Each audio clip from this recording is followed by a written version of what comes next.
Қалайсыздар? Сіздерде карантин болып атқан жоқ па?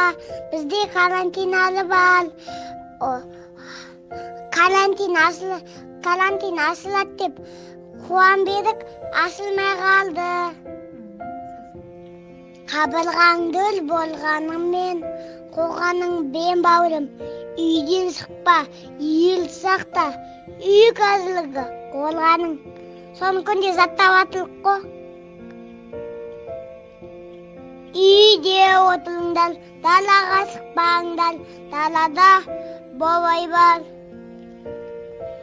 Осы екі өлеңді күнде айтамыз ғой, карантиннен құтылайық деп.